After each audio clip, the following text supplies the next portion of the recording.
Chegamos à sexta-feira do nosso alimento diário e eu vou compartilhar com vocês a mensagem dessa sexta que tem como título A Sabedoria de Deus para nos salvar.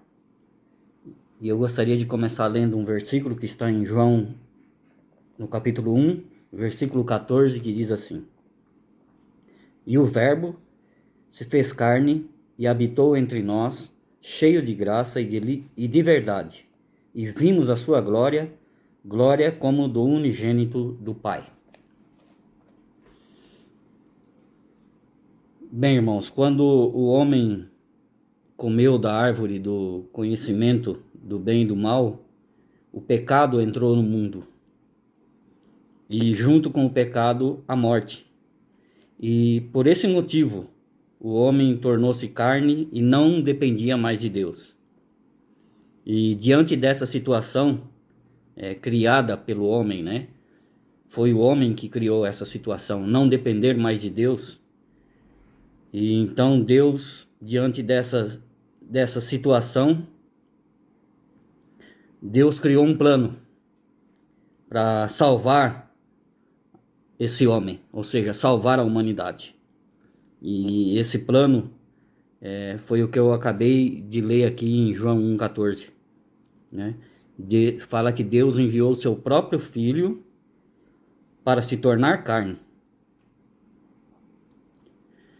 e viver no nosso meio, para dessa forma nos salvar.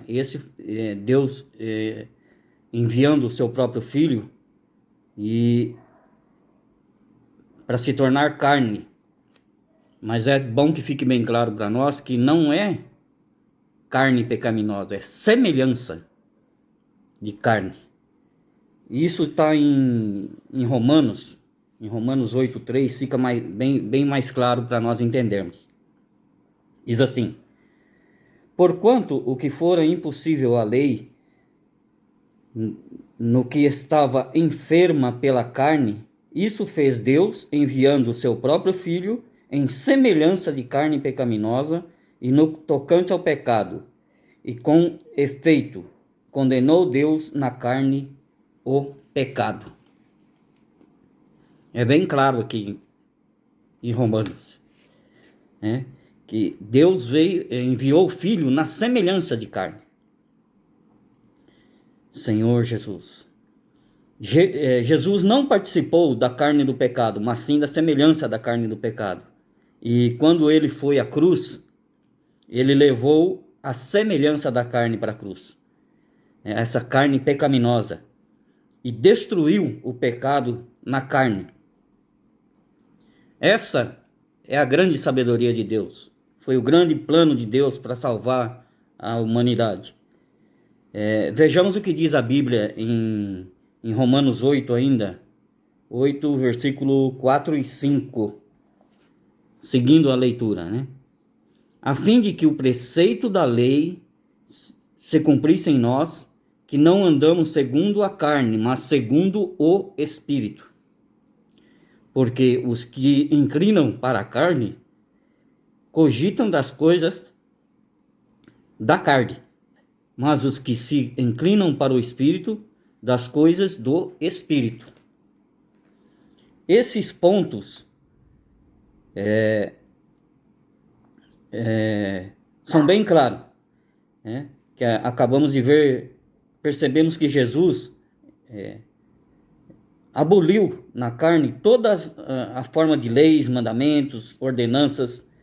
Por isso que não devemos ser apegados mais a essas coisas.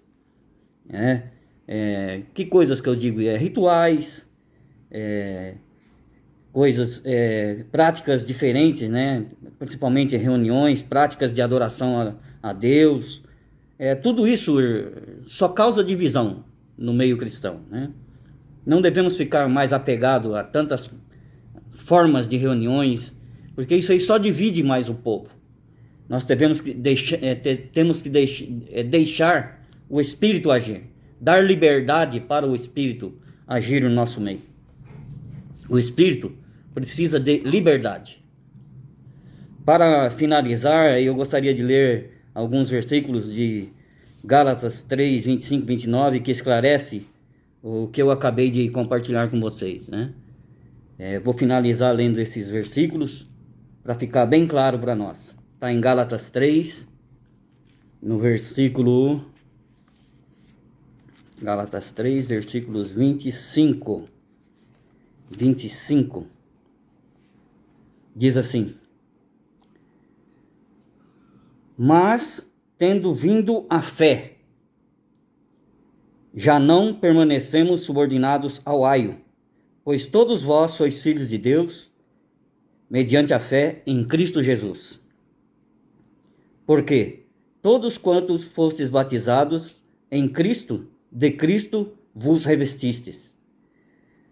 De sorte, já não pode haver judeu nem grego, nem escravo nem liberto, nem homem nem mulher, porque todos vós sois um em Cristo Jesus.